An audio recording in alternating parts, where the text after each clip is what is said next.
شهر رمضان الذي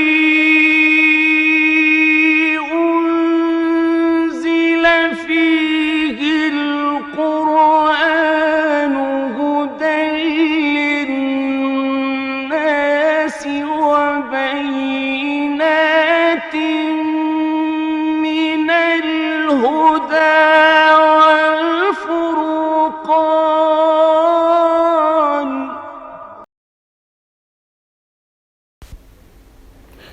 Toutes les louanges appartiennent à Allah, Seigneur des univers, celui en qui nous implorons le secours.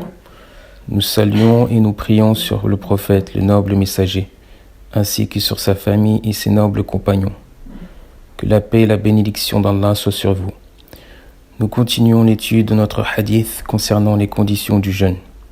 Et nous nous sommes arrêtés sur la condition de la purification des règles et des lochis. C'est une condition qui rend valide le jeûne de la femme, car il faut qu'elle se purifie des règles et des lochis. Il y a un autre point que nous devons traiter ici. Il s'agit des impuretés majeures. Lorsque le jeûneur se réveille dans un état d'impureté majeure et qu'il ne s'est pas lavé en accomplissant les grandes ablutions, son jeûne est valide. Et s'il s'avère qu'il s'est purifié en effectuant les grandes ablutions, ce n'est pas lié au jeûne. L'impureté majeure est ici liée à la prière.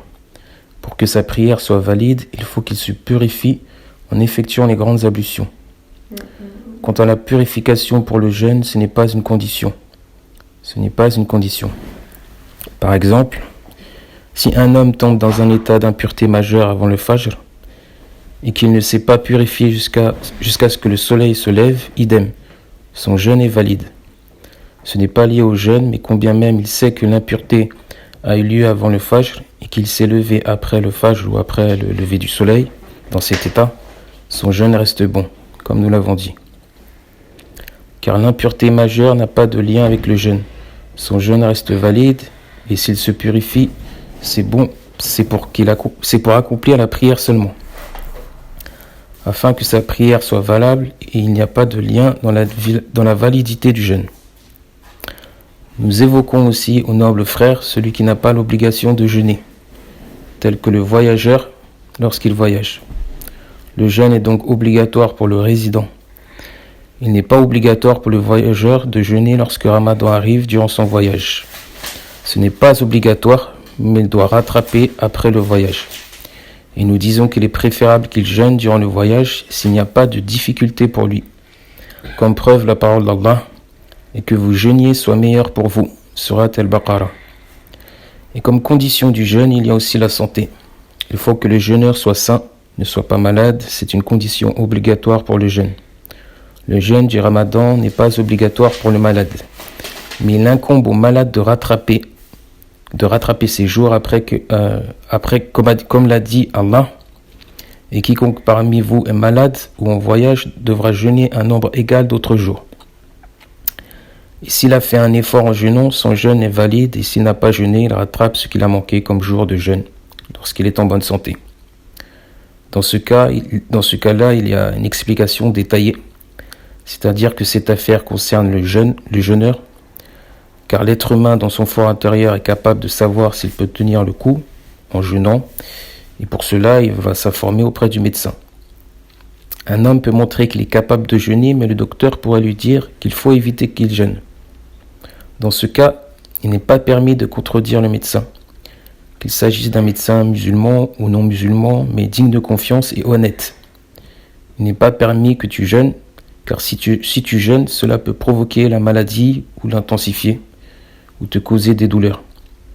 Si tu jeûnes malgré cela, tu deviens pécheur, car Allah a dit « Ne vous tuez pas vous-même, car certes Allah est pour vous miséricordieux » Surat An-Nisa. À l'origine, le jeûne est une bénédiction dans la législation. C'est une bénédiction d'Allah. Il ne nous est pas permis de faire de cette miséricorde une punition pour nous. C'est une miséricorde pour notre santé, une miséricorde dans notre vie, et une miséricorde pour les deux demeures. Pour les deux demeures, c'est-à-dire la vie d'ici-bas et celle de l'au-delà. Il ne nous est donc pas permis de faire de cette miséricorde une difficulté.